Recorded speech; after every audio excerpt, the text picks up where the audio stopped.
തന്നെ ഇവിടെ രണ്ട് ലോകത്തിലെ സൂപ്പർ പവർ നമ്പർ 1 ആയ അമേരിക്കയുടെ സഹായമെന്ന് മാത്രമല്ല അവരുടെ ഡയറക്റ്റ് ഇൻവോൾവ്മെൻറ്റോടുകൂടിയാണ് ഇപ്പോഴത്തെ യുദ്ധം നടക്കുന്നത്.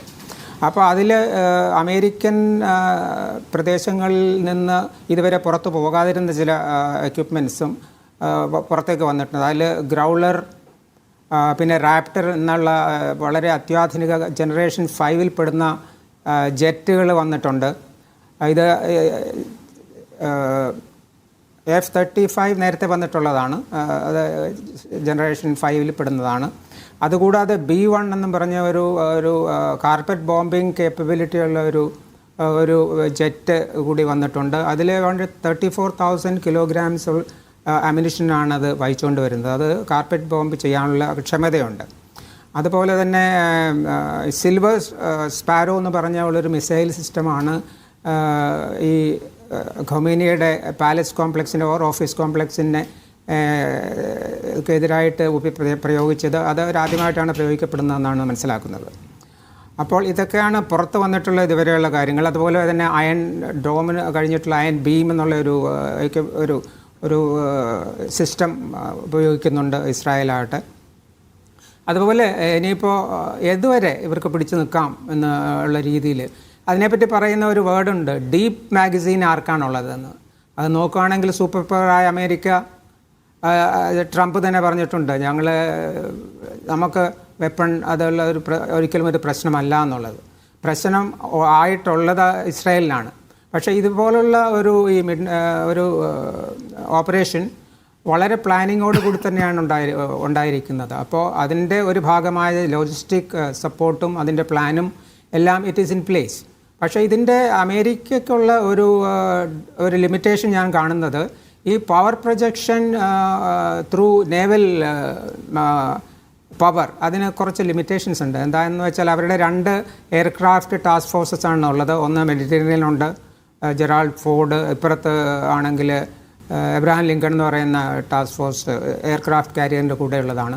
അതുകൂടാതെ ഇപ്പോൾ ഫ്രാൻസിൻ്റെ ഡിഗോൾ എന്ന് പറയുന്ന എയർക്രാഫ്റ്റ് കാരിയറിൻ്റെ ടാസ്ക് ഫോഴ്സും വന്നുകൊണ്ടിരിക്കുന്നു. അപ്പോൾ ഇവർക്ക് ഒരു അൺലിമിറ്റഡ് പീരിയഡ് ഇങ്ങനെ ഒരു ഓഷനിൽ നിൽക്കാനുള്ള ഇതിൽ ബുദ്ധിമുട്ടുണ്ടാകും. എന്ന് വെച്ചാൽ ഇത് സ്റ്റാറ്റിക് ആയിട്ടുള്ള, ഏകദേശം സ്റ്റാറ്റിക്കാണ്, പക്ഷേ അവരുടെ എയർ ഡിഫൻസ് എല്ലാം ഓൾമോസ്റ്റ് എൻഷ്യോർഡ് ആയിരിക്കും. എന്നാലും എപ്പോഴും ഇപ്പോൾ തീർന്നുകൊണ്ടിരിക്കുന്ന അവരുടെ അമ്യൂണിഷനാകട്ടെ, മിസൈൽസ് ആകട്ടെ, അതെല്ലാം റീപ്ലേനിഷ് ചെയ്യേണ്ട പ്രശ്നമുണ്ട്. അപ്പോൾ ഇതൊരു ഗ്രൗണ്ട് ബേസ്ഡ് ഓപ്പറേഷൻ ആയിരുന്നെങ്കിൽ ഇതത്തെ സപ്ലൈ ലൈൻ, ഈ ലോജിസ്റ്റിക് ഡംപിങ് അതിനൊക്കെ ശേഷം it is easy to maintain force.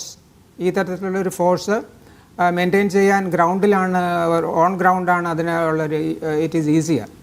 ഇവിടെ അങ്ങനെയുള്ള ഒരു ഹാൻഡിക്യാപ്പ് സൂപ്പർ പവർ ആണെങ്കിലും അമേരിക്കയ്ക്കുണ്ട്. അതുകൊണ്ട് അതിന് അതുകൊണ്ടാണ് ട്രംപ് 3 to 4 to 5 വീക്സ് എന്ന് പറയുന്നത്. ഏകദേശം അത്രയൊക്കെയാണ് ഒരു ആദ്യത്തെ ഒരു പ്രകടശേഷിയോടുകൂടെ ഇങ്ങനെയുള്ള ഒരു ടാസ്ക് ഫോഴ്സ് നിൽക്കാനുള്ള സാധ്യത.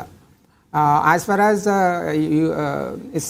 ഇറാൻ ഈസ് കൺസേൺഡ്, അവരുടെ അമ്യൂണിഷൻ ആകട്ടെ, അവരുടെ ബേസിക്കലി മിസൈൽസും റോക്കറ്റ്സും ഡ്രോൺസുമാണ് അവർ ഉപയോഗിക്കുന്നത്. അവരുടെ എയർഫോഴ്സ് നമുക്കെല്ലാം അറിയുന്നത് പോലെ അതൊരു ശക്തിയായിട്ട് അവർ വളർത്തിക്കൊണ്ട് വന്നില്ല.